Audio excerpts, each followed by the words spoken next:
Nardis of Dallas, the Coincidence Factory. Our story begins with Bernard Gold. They called him Ben. Ben was born in Russia. He came to the United States after the Russian Revolution, and he settled in New York, where he operated a taxicab company for many years. In 1938, his brother convinced him to move to Dallas and to help him run a dressmaking company. The company was founded by Joe Sidron, and it was in serious financial trouble. It was called Nardis, which is Sidron spelled backwards. Well, Ben was successful. He turned the company around. Nardis of Dallas was soon making high-fashion ladies' wear.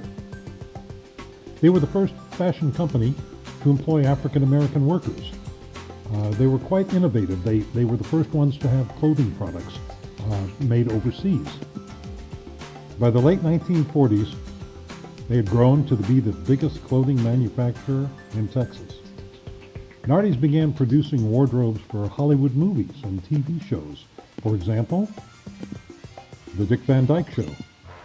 Nardis produced many of the ladies' costumes for the popular series during the 1960s. In fact, one of the show's stars, Rose Marie, became a close friend of the Golds. In 1965, Rose Marie was with the family in Dallas when Ben Gold was mysteriously run over and killed. The company's management was taken over by Ben's son, Alan, until he closed Nardis in 1980. But Nardis produced more than fine ladies' clothing and stylish Hollywood wardrobes. It produced coincidences. Meet Ben's partner, Abe. Like Ben, Abe was also a Russian-born Jew and also came to the United States after the Russian Revolution. He was what was called a white as opposed to a red Russian. The white Russians fought against the Bolsheviks during the Russian Revolution, and they lost, and many of them wound up as expatriates in the United States. Abe also settled in Brooklyn, New York, and he went to work in the schmata business, or the clothing business. In 1941, Ben convinced Abe to come to Dallas to help him run Nardis. Abe agreed. He first worked as a designer, and then he became Ben's partner. In 1959, Abe left Nardis, and he started his own dressmaking company with his own lines, located at the Daltex building just off Dealey Plaza. Abe's hobby was making home movies on his Bell & Howell 8.8mm camera. There's a picture of it. On November the 22nd, 1963, Abraham Zapruder went outside during his lunch break to film President Kennedy's motorcade as it passed through Dealey Plaza. The rest, they say, is history. The iconic Zapruder film is considered to be the most complete and detailed record of the assassination of President John F. Kennedy on November the 22nd, 1963, in Dallas, Texas.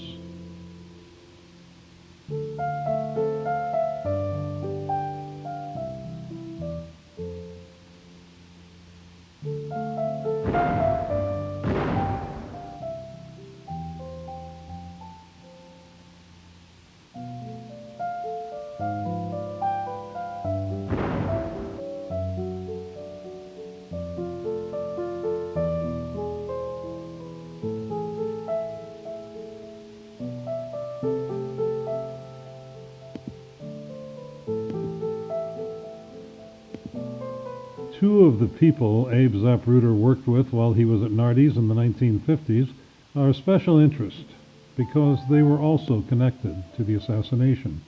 The first was Olga Femmer. Olga was the mother of Marie Femmer, who served for years as Lyndon Johnson's closest personal secretary. Marie had worked with LBJ in the Senate as the vice president and for his entire presidency, ending in 1969. Marie came aboard Air Force One on November 22, 1963, to witness LBJ's swearing in as president, and flew back to Washington with him that day. The other person was an even more astonishing coincidence. Meet Jean Lagon. Working alongside Olga Femmer and Abe Zapruder at Nardis was Chinese-born, born to Russian parents, white Russian Jean Lagon. She had been born as Eugenie Fomenko in 1904. Before it was nationalized by the Soviet regime in 1925, Eugenia's father operated the Far Eastern Railroad Company. He employed little Eugenia and her brother Sergei to work as corporate spies for his company. Eugenia fled from Manchuria with her first husband, Robert Ligon, when the Japanese seized control of the country in 1931. They arrived to New York at the same time, and for similar reasons as Ben Gold and as Abe Zapruder. There they joined her brother Sergei. Sergei went on to work on the Manhattan Project, developing the first atomic bomb. In 1953, Robert and Jean Lagon joined the elite expatriate white Russian community in Dallas, Texas.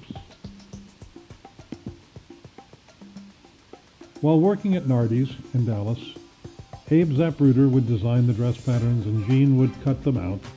Jean met and would soon become the fourth wife of one of the most mysterious and colorful characters of the era. Meet Baron George de Mohrenschildt. George de Mohrenschildt was more than just another anti-communist, expatriated white Russian. He was an aristocrat. The de Mohrenschildt family controlled the world's largest oil fields reserves in Azerbaijan at the beginning of the 20th century.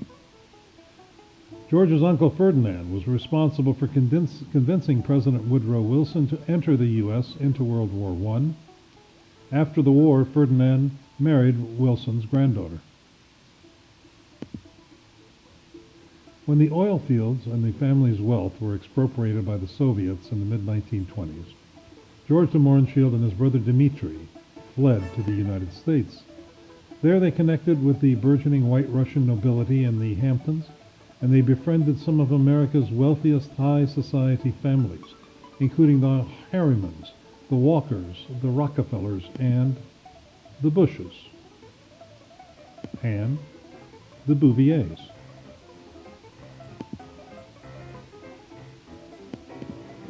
Bush and the Mohrenschildt families were deeply entwined. Because of shared oil interests, George de Mohrenschildt and his brother Dmitri plunged deeply into the super-rich milieu of America's oil aristocracy. After finishing at Yale, Dmitri began teaching at the exclusive Loomis School in Hartford. His students included Winthrop and John D. Rockefeller III, among others. Dmitri became friends and friendly with Betty and Roland Hooker, close friends of the Bouviers. Roland's sister had married a Russian prince, Prince Melikov of the former Imperial Russian Army. In 1936, the Hookers' marriage dissolved, and not long after, Betty Hooker married Dmitri de Mohrenschildt. Dmitri adopted Betty's young son, Edward. Edward attended the Phillips Academy in Andover, Massachusetts, where he became the roommate and the lifelong closest friend of George Herbert Walker, known as Poppy Bush. There he is. George H.W. Bush, Eddie Hooker de Mohrenschildt, and a member of the Rockefeller family, Gordon, all lived together at an on-campus secret society house. There's the Eddie Hooker, Eddie de Mohrenschildt. In 1942, George H.W. Bush and Eddie both enlisted in the Navy. They served together, they saw combat together during World War II. In 1950, Eddie went on to join his step-uncle, George de Mohrenschildt, in an oil drilling venture in Dallas that they named Hooker and de Mohrenschildt. Eddie Hooker, Eddie de Mohrenschildt, died of a mysterious heart attack in 1967 at age 42.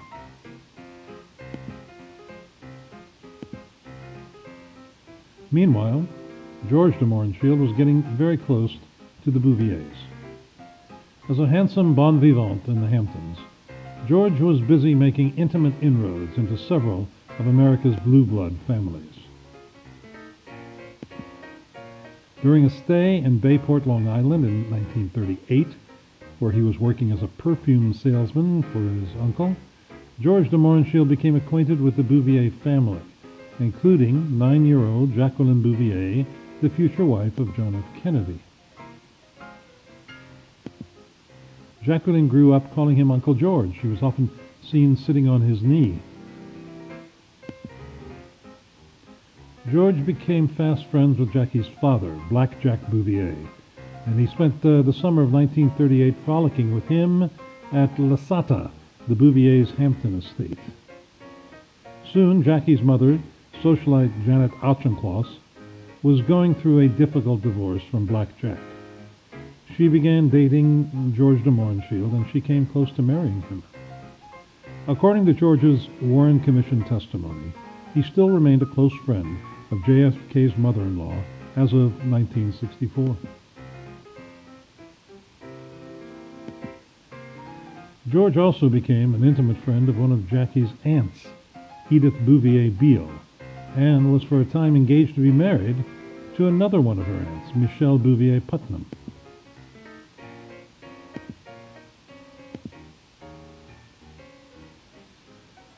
Next was a career straight out of the pages of James Bond.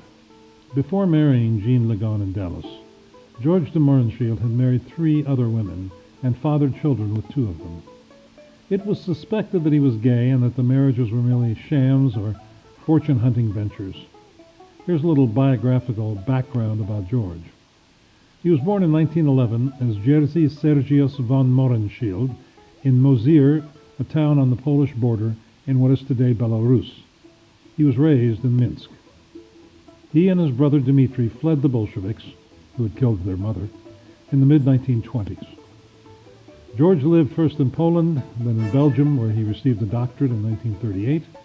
His dissertation examined how the United States could exploit the petroleum assets of South America. That same year, he immigrated to the United States. He soon became part of the OSS, the World War II precursor to the CIA, even though he was suspected by the French of being a German double agent. During the war, he gathered intelligence in New York City for the Free French. George de Mohrenschildt's brother Dmitri, a staunch anti-Bolshevik, founded Radio Free Europe and was likewise a CIA operative. He joined George during the summer of 1938, hanging out with the Bouviers in the Hamptons. He was suave and sophisticated. George spent the next 25 years traveling the globe, usually as a purported petroleum geologist. He received a master's degree in this field from the University of Texas. In every country he visited, from Haiti to Guatemala, there seemed to be a coup or some sort of revolution taking place, oftentimes CIA-inspired. After the war, George worked in Venezuela on behalf of Pantepec Oil, a company owned by William F. Buckley and his family. Buckley admitted later on to have worked with the CIA for a time. While in Yugoslavia, George was accused by the authorities there of making drawings of military fortifications. He was soon expelled. George's second wife was the daughter of an important State Department diplomat, and his third wife, Dr. Dede Sharples, accompanied him when he settled in Dallas to work for LBJ. LBJ's mentor, the oil baron Clint Murchison. There he is. Following his divorce from Sharples in 1957, George met and married his fourth wife, the Russian dressmaker from Nardis, the former model and dancer, Jean Legon. In 1960 and through 61, George de Mohrenschildt and his wife Jean conducted a purported walking trip through Central America and the Caribbean. He claimed it was made to recover from the grief of his only son having died in 1960 of cystic fibrosis. It is known, however, that he submitted a written report of his trip to the United States State Department, and a photograph shows him meeting the American ambassador in Costa Rica. He also met with the Soviet foreign minister in Mexico, Minister Andrei Mikoyan.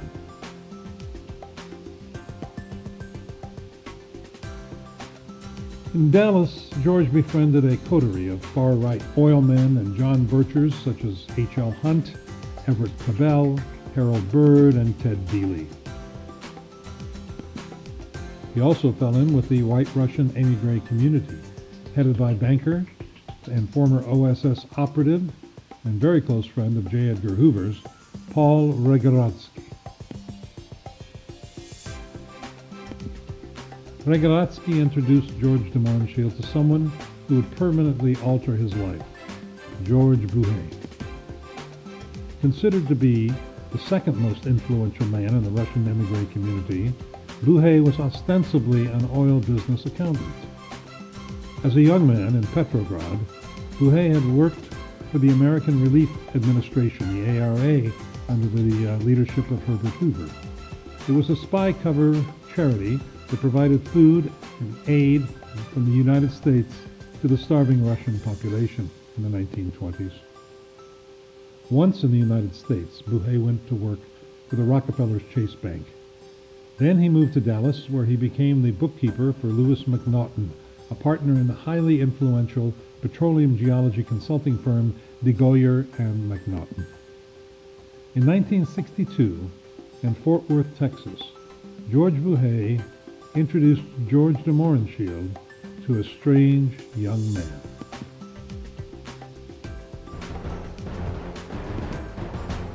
Lee Harvey Oswald was President John F. Kennedy's accused assassin. Since his return to the United States from Minsk in Russia in August of 1962, Minsk was the hometown of George de Mohrenschildt and his brother Dmitri, as well as the town where Oswald had lived for the previous 2 years as a defector. Oswald had been under the supervision of his CIA handler, George Buhay, known as a one-man white Russian resettlement agency in Fort Worth, Texas. Buhay lived in an apartment located on Homer Street, next door to an apartment occupied by Oswald's assassin, Jack Ruby. In October, Buhay suggested to his colleague, George de Mohrenschildt, that George attend a Russian emigre dinner party in Fort Worth to meet Oswald, who was looking for a new job. He has a pretty young wife from Minsk, Buhay added with a wink.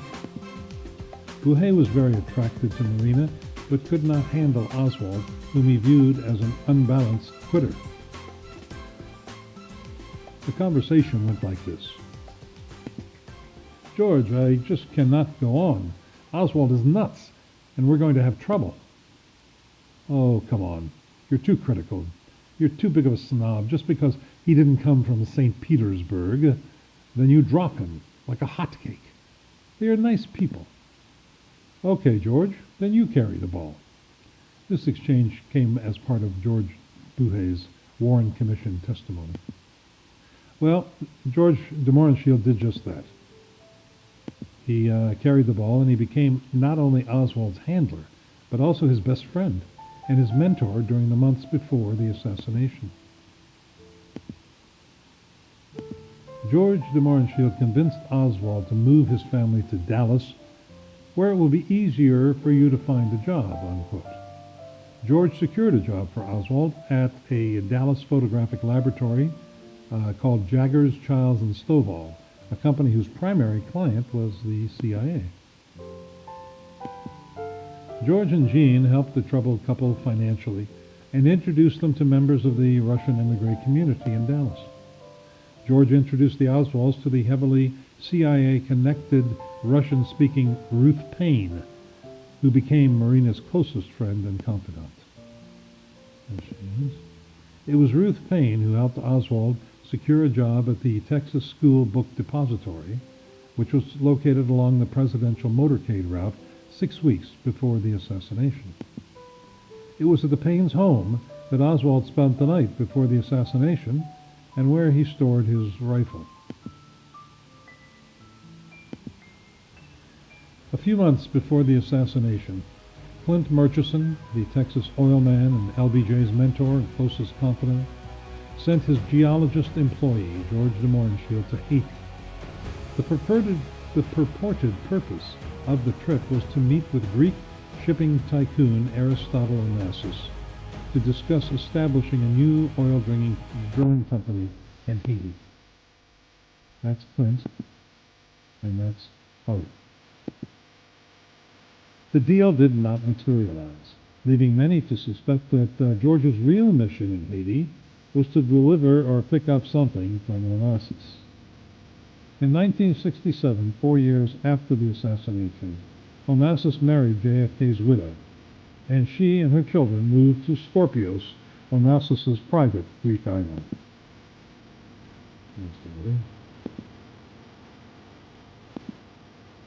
After Oswald was silenced on national TV by Jack Ruby, George de Mohrenschildt continued in his role as an oil geologist CIA operative. In correspondence to Jackie's mother, Janet Auchincloss, George commented about the coincidence. In a letter written only 3 weeks after the assassination of her son-in-law, George wrote to Janet the following: "I was just sitting in my office thinking of the strange fate which made me know Jackie when she was a little girl, and which made me also know the assassin, or presumed assassin, his wife, and his child." Jackie's mother replied. She wrote, "It seems extraordinary to me that you knew Oswald and that you knew Jackie as a child. It certainly is a very strange world." Indeed. Over the ensuing decades, George de Mohrenschildt became more and more convinced that he had served as an unwitting accomplice in the assassination. He became even more convinced that Oswald had been set up.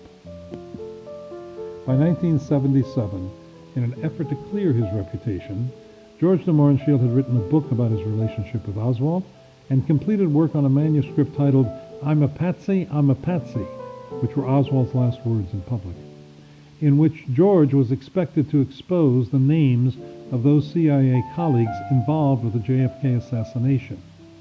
The manuscript has subsequently disappeared. That same year, prompted by growing public suspicion about the veracity of the Warren Commission report, Congress convened the House Select Committee on Assassinations. George de Mohrenschildt was subpoenaed to testify as a crucial witness.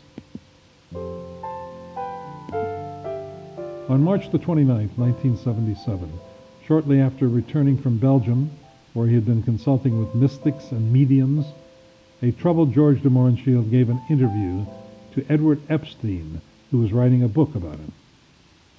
Later that day, George de Mohrenschildt was scheduled to meet with an investigator for the House Select Committee on Assassinations. The meeting was to take place in Manalapan, which is in West Palm Beach, Florida.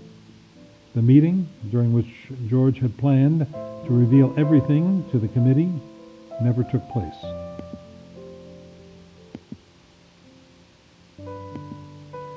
George de Mohrenschildt's daughter, Alexandra, discovered her father's dead body in a hotel room in Manalapan, where he was scheduled to meet with investigator Fonzie of the HSCA. George appeared to have been shot in the head with a shotgun. In his 2012 book, Killing Kennedy, TV pundit Bill O'Reilly, then working for a Dallas TV station, claimed to have been standing outside the door when the gun went off. This claim was disputed by writer Edward Epstein, who was in touch with O'Reilly at the time and swears that he did not arrive to Palm Beach until the following day. O'Reilly has never recanted, but at this point it appears that Epstein was correct, and that O'Reilly was not on the scene when George de Mohrenschildt died. George's death was ruled as a suicide by the county coroner. The information that he had promised to reveal about CIA involvement in the JFK assassination died with him. His death marked the end of a series of strange coincidences that baffle historians to this day. Let's recap.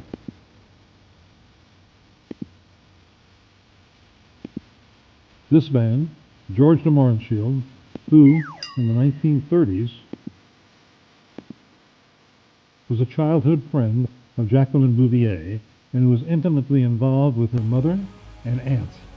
Jackie would grow up to marry this man,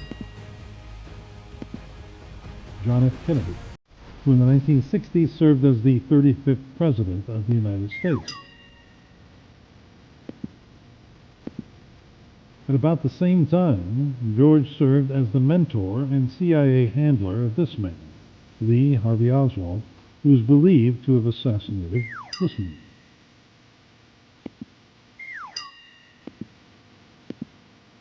George's fourth wife, Jean Lagan, worked for many years at Nardis alongside the mother of this woman. Marie Femmer, who served as the close personal secretary of this man. Lyndon B. Johnson, who became the 36th U.S. President as a result of the assassination of this man. Marie and Jean also worked alongside this man at Nardis. Abraham Zapruder, who filmed the assassination of this man. George was also the uncle of this man. Eddie Hooker de Mohrenschildt, who in the 1930s was a college roommate and lifelong best friend of this man. George Herbert Walker Bush, who would serve as the 41st U.S. President and who was serving in the CIA at the time of the assassination of this man.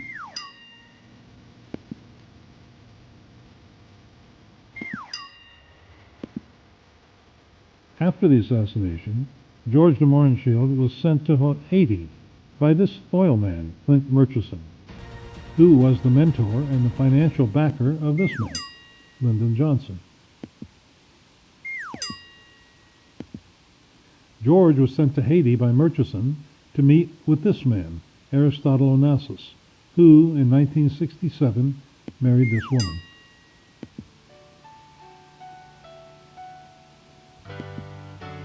And where, dear reader, did the thread that connected this incredible string of coincidences come from?